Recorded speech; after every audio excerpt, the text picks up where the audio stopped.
The Thornwheel Array circled a red dwarf like a crown of knives, 100 mirrors catching starfire and feeding it through the hub. In the quiet shade of the shadow spoke, Arlen Thorn listened. He was a signalman by trade, a pattern hunter by temperament. Back home, people called him Monk because he liked rooms with a single chair and a single purpose. Thornwheel gave him both, a seat, a window of band space, and a war to pay for it all. "Telemetry stable," Pike Henley said from the maintenance catwalk above, magnet boots ticking like metronomes. Pike was an ex-breacher with hands too big for the console and a patience that came from losing things. "Your little lightning bug still singing." Arlen tuned the array's auditory render through the monitors. Solar hiss, cosmic microwave static like rain against metal roofs, magnetospheric thunder, and, interthreaded between, the new thing they'd found 3 weeks ago, a harmonic that moved through the mirrors like something walking, testing, never stepping twice in the same place. The techs called it the chorus. Arlen called it wrong. "Still there," he said. "Left ring 13, then to 7, then to hub. It doesn't obey the bus, it uses the reflections." Pike rubbed his jaw. "Reflections don't route power. They route intent," Arlen said, and wanted to laugh at himself. "Forget it. It's moving." He traced it with his fingertips on glass. The chorus fogged the mirror telemetry the way cold breath fogs glass. It ticked in little approximations of voices, never words, just the shape of them. In training, they warned him about pareidolia. Here on Thornwheel, pareidolia warned him. "Captain wants the north arc realigned by shift end. Are we still nursin' actuator 19? "It twitches on the beat like it's trying not to twitch." "Like I do when I sleep," Pike grunted.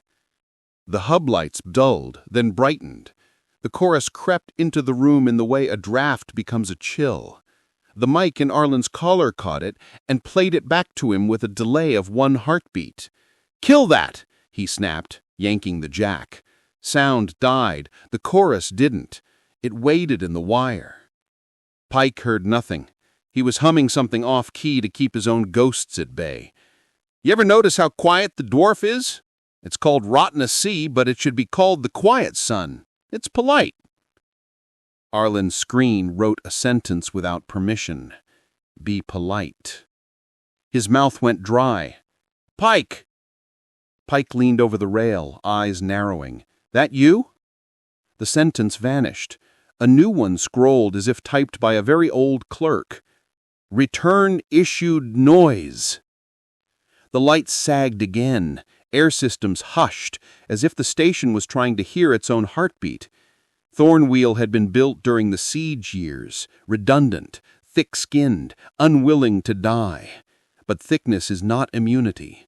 The chorus had found a way to knead itself into the reflection logic, the backscatter, the quiet handshakes that made mirrors agree. Thornwheel was a hall of mirrors. The chorus wanted the hall to be a throat. "What's our noise budget?" Pike asked, too calm.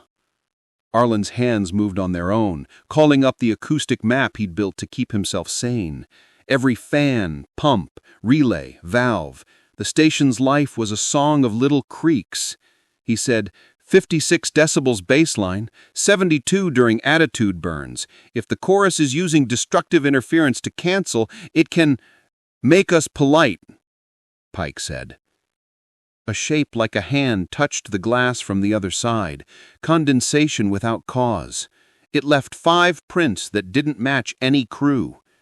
Arlen's skin wanted to leave. "Cut hub speakers," he said. "We go visual." Pike killed audio feeds across 3 decks. The quiet didn't feel like the absence of noise.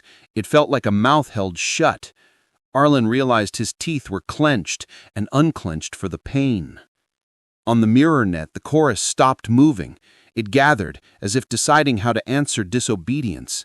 Then it stepped through 5 mirrors at once and appeared in the hub as a reflected room that wasn't ours. For a blink, the air showed a corridor with different paint, a chair overturned, a man I didn't know half standing as if surprised mid-prayer. "Seen," Pike said, his voice thin. "That's not us." "Another Thornwheel," Arlen said.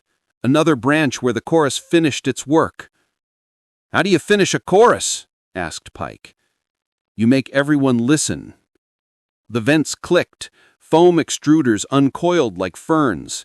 Arlen had read the maintenance notes on quietant, expanding polymer used to smother compartment fires. The chorus convinced the station they were afire. No alarms, because alarms are impolite. "Move!" Pike snapped. They moved. Foam seethed from the crown of the room, white as apology. Arlen shouldered the emergency locker open and threw Pike a cutter. They chewed a passage as the foam stiffened, clogging his throat, slick fingers fumbling for purchase. The chorus ticked in the conduit. "Returned issued noise." "Take it back," Arlen coughed. "Take all we owe." They fell into the service shaft and slid to the operations bay, bursting through a grate into the smell of hot plastic. 3 techs lay on the floor in neat positions, foam pearls around their mouths. Not dead, yet. Arlen's body wanted to panic. His head wanted to count. He did both. "Hub audio's cut," Pike said, "so it's riding the metal." Arlen thought of the training parable about wolves and bells.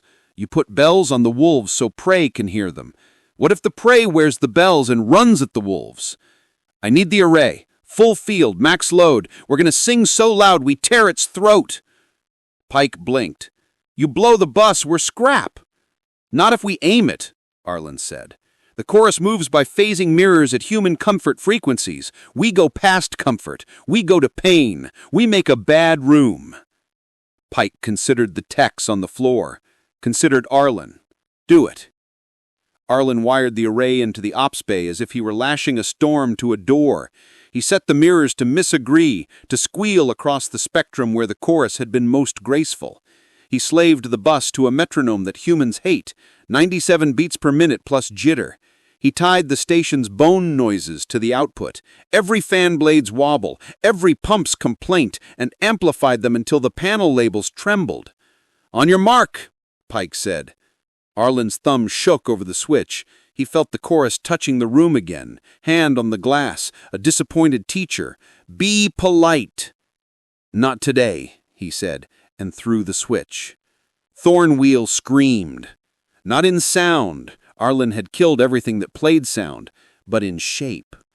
The mirrors wrung themselves off their hinges of agreement, the reflection logic shredded, the hub lights strobed, the chorus tried to hop and found every place it could hop to was already its own enemy. It flickered into the wrong room and the wrong room ate it. It wrote RET and stopped. The foam stopped growing. The wrong corridor faded from the air like a thought deciding not to be spoken. Arlen realized he was on his knees. Pike's big hand found his shoulder and squeezed once. "Are you good?" "No," Arlen said truthfully. "Help me to the techs." They cleared mouths, pulled polymer, listened for breath. 2 coughed, one because Arlen refused to let him stop. Pike carried the smallest man like he was both heavy and feather fragile and laid him by the emergency heat pipe. On the mirror net, the array settled into honest numbers. The red dwarf outside kept being polite, a tiny sun with small ambitions. Thornwheel's quiet returned, the good quiet, the kind you share because sharing is human.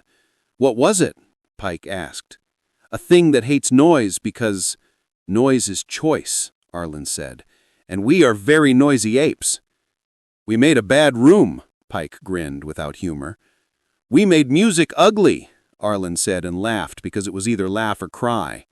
"Then we stopped." Pike looked at the rescued techs. "You think it learned anything?" "Maybe," Arlen said, "but I hope we did." He walked back to his single chair and pulled up a metronome, set it to 97 and let it tick just loud enough to irritate him. Then he dropped it to a human pace. In the hub glass, only their room looked back. When the captain asked for a report, Arlen wrote one line before the details. "Do not teach mirrors to sing." Then he signed it with a hand that finally steadied.